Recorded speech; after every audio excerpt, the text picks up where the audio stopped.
This episode is brought to you by the MJ family of companies. Whatever interests you in the cannabis community can be found at mj.com. Unique and original content updating you on the latest trends in marijuana legalization, businesses and executives that are disrupting the industry, along with recreational entertainment and the latest deals on the brands and products you love. Visit mj.com today.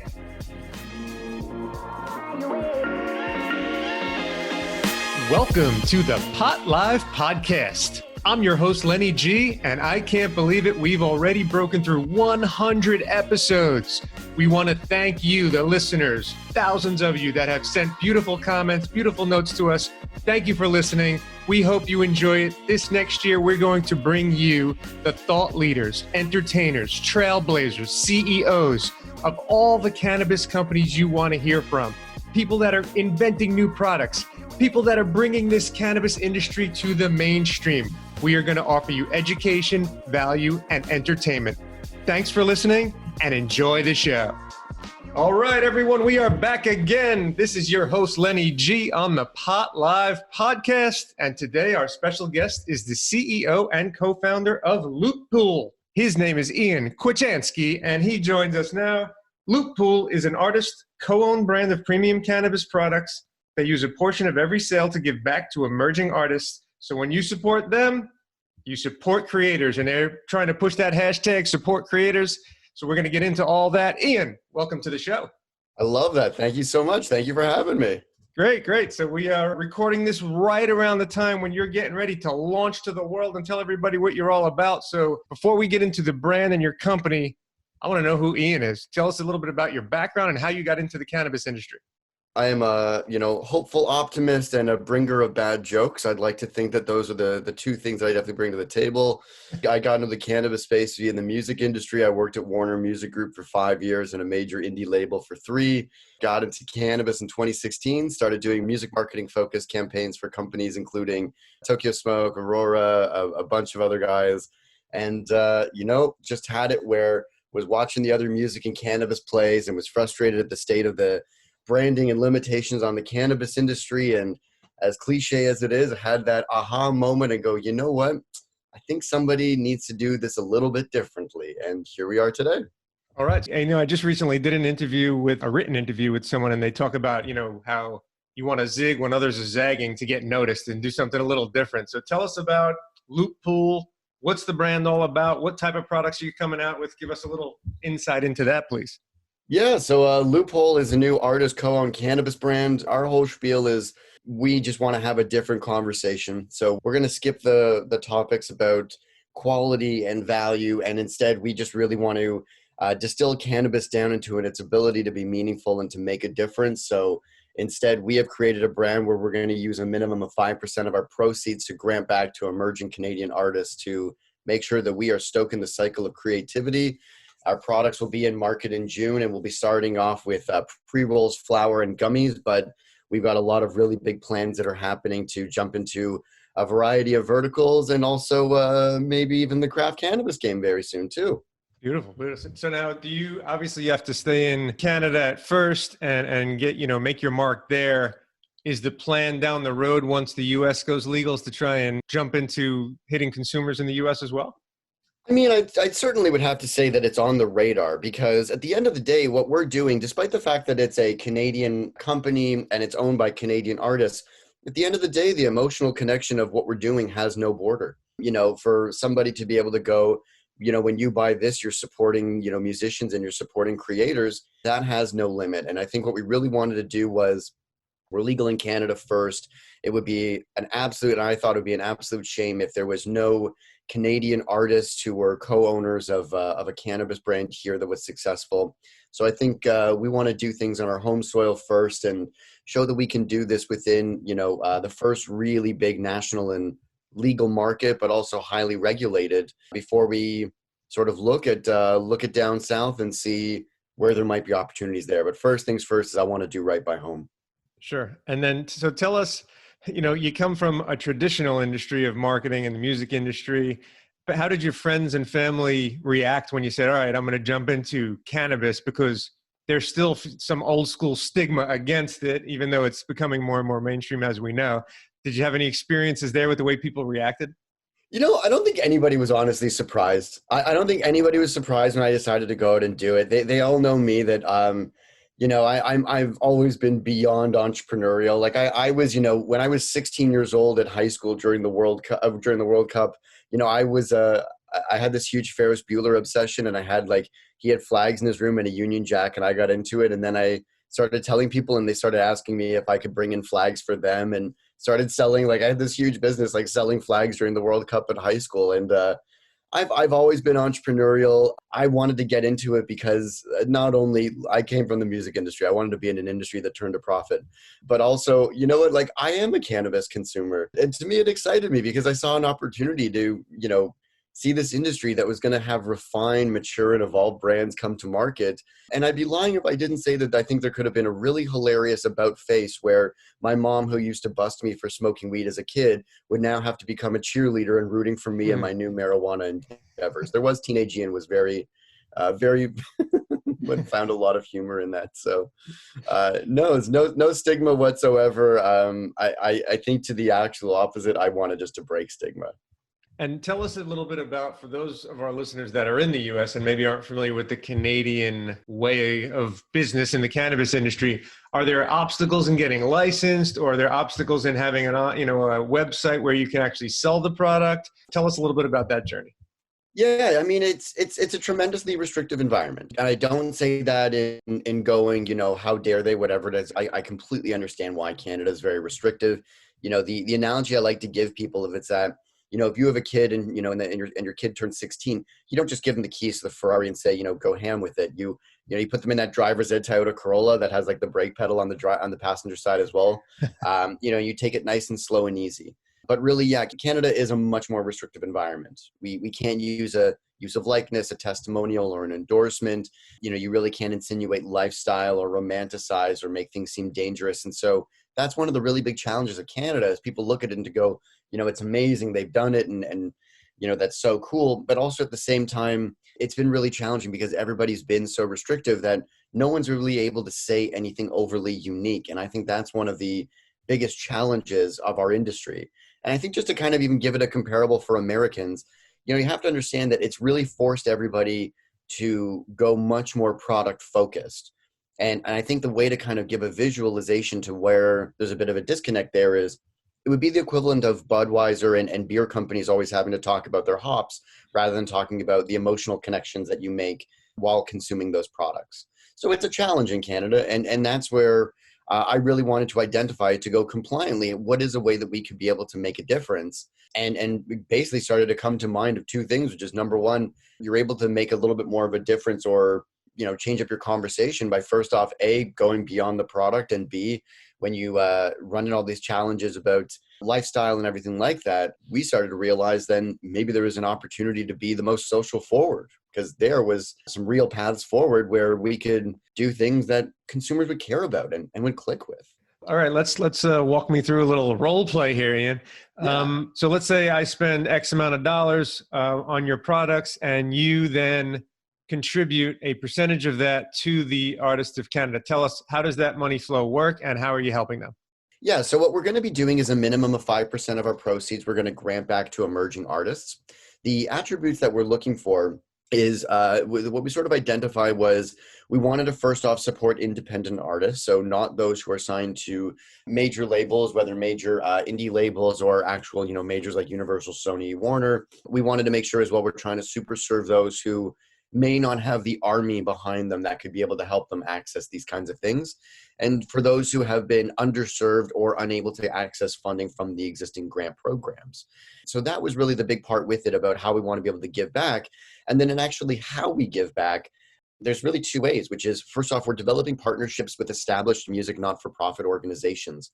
From our end, we're going to be really good at what we do, but others are really good at what they do. And why try to figure something else out that there are other great organizations that have done this? So we will look to work with other organizations who can provide us the turnkey infrastructure to be able to oversee our fund while we hold the creative direction for it. So it's, in a funny way, it's almost like white labeling a fund. In addition to that, I'd like to also be able to support those established not-for-profit organizations if we're able to provide funding that allows them to, meet their objectives or maybe even meet their objectives sooner. At the end of the day, for us, we want it to be known that our philanthropic entity Pool Fund is just going to be there to make a difference and give back. And nor do I want people to think that we're specifically married to one way. At the end of the day, we're here to be able to elevate artists in the industry and just to be able to add another source of funding in times where it has gone down in the past and concerningly because of COVID could continue to go down. So all the more now more than ever, this is needed. Yeah, and that's great. And music and cannabis are such a natural match, so that should resonate well with the users. So I want to back up to the business end of things. In the U.S., if you're a legal entity in California, you cannot ship product interstate to other states. Interstate commerce is not federally legal yet. In the provinces in Canada, can you sell anywhere, or do you have to stay within your province? No, we can sell anywhere within Canada. We just need to Canada's a little bit different in our model. We don't have the traditional private wholesale of other markets, with the exception of our province of Saskatchewan. The governments are the exclusive wholesalers and the distributors pretty much. So what we need to be able to do is we have it with our first partner, and there's lots going on where we're planning on launching in Ontario and Saskatchewan to get started. However, thanks to a lot of the incredible things that have happened via our appearance on Dragon's Den, which is Shark Tank in the United States, I think that'll be accelerating getting into Alberta. But no, we don't really view provincial borders as a holdback in terms of us being able to move product. It's really just about, having that push and pull of those wholesalers knowing that it's a product that will sell, and from the retailers reinforcing that they want to be able to grab it. So yeah, no, it's not a limit in that sense. And we definitely look to be able to expand across Canada. I mean, obviously, as soon as we can. So you were on Dragon's Den. That's where, I know, that's like you just said, that's the Canadian Shark Tank show. Isn't that where Herjavec actually started on that, or Kevin O'Leary, or one of them, or both of them? Robert Herjavec and Kevin O'Leary both started out from Dragon's Den, and then it's like us. You start big in Canada and you make it big where you're from, but you also got to look at going down south and paying a visit to Los Angeles here or there, if you know what I mean. So when you were on Dragon's Den, what was that experience like? And were you actually pitching this company or something else? No, it was this company. It actually aired with the season finale of season 15 that aired on December 17th and secured the largest cannabis deal ever for a product in the history of the show, at least in Canada. And while I will not be able to say this right now as a 100% official, it may likely be the largest cannabis deal ever worldwide, because I don't believe that you can pitch a cannabis business on Shark Tank or Dragon's Den BBC. So, and then how was the experience? What is the politically correct way to say terrifying? Just say whatever you want. We have no censors here. It was beyond intense, crazy, ridiculous. I think, I set a record for the least number of breaths I took in an hour. It was beyond surreal. Like, it's super nerdy, but for a guy like me, I'm not exactly going to get into the NBA anytime soon. And I didn't get that contract from the Blue Jays, but, if there was ever something I could go on TV as, sport, if capitalism could be considered sport, let's say that it is for this case, that to me was like, it's super nerdy. But, as somebody who's always entrepreneurial and you watch that show for 1.5 decades, you always kind of think to yourself, be like, I'd love to test my mettle one day.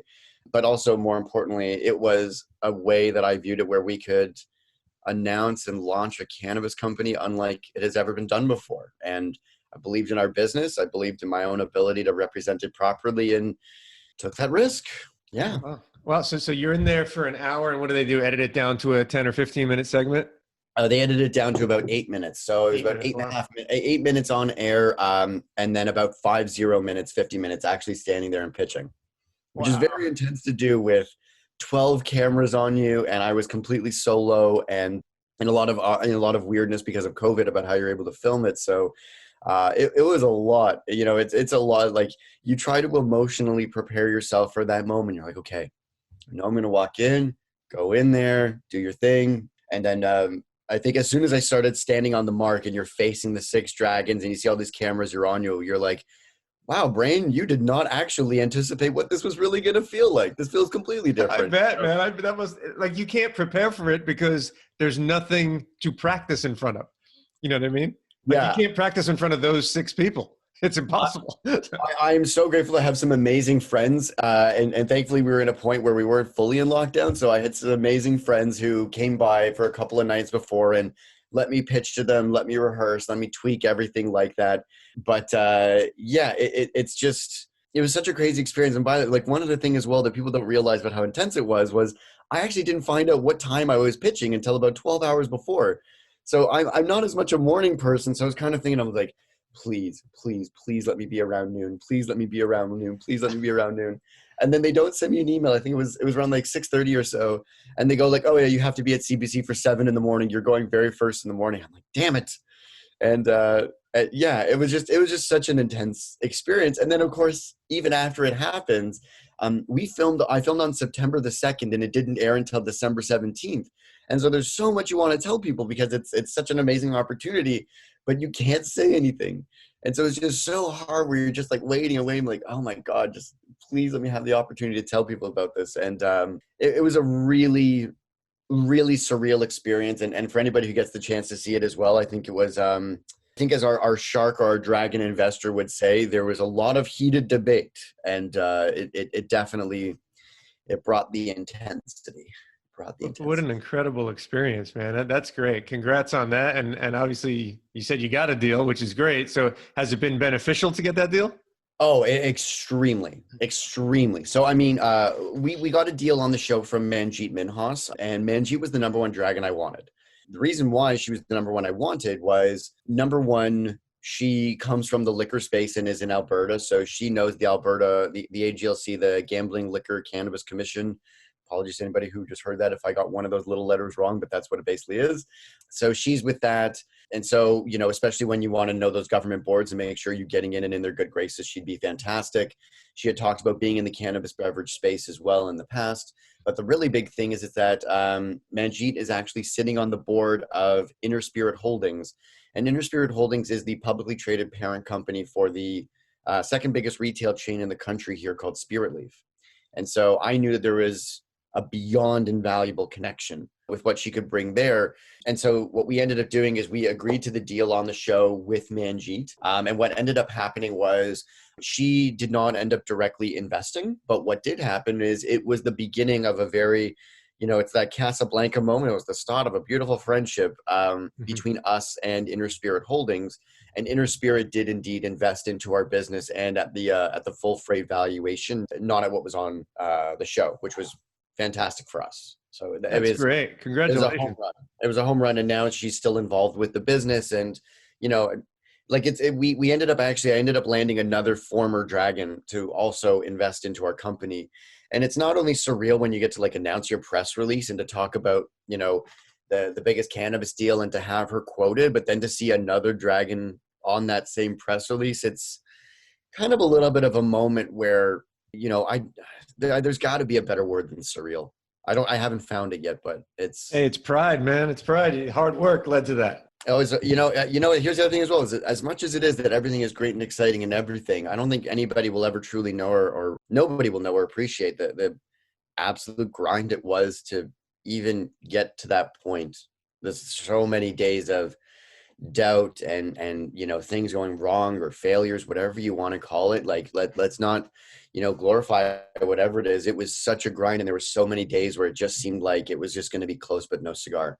I actually for the longest time thought that, you know, the theme of this was going to end up being close but no cigar, but it was just persistence and, you know, working hard and just thinking smart. And, you know, Richard Branson once said this one thing where he goes, you know, luck isn't like, you know, you walk on the street and you see a $5 bill and you grab it. I mean, luck is really, you know, you work your absolute butt off to be able to, you know, do everything that you can. And maybe if you work your butt off and you overturn every stone, maybe then somehow in some way you can be able to find some luck. And I think in many regards that is a big catalyst of what got us to where we are now.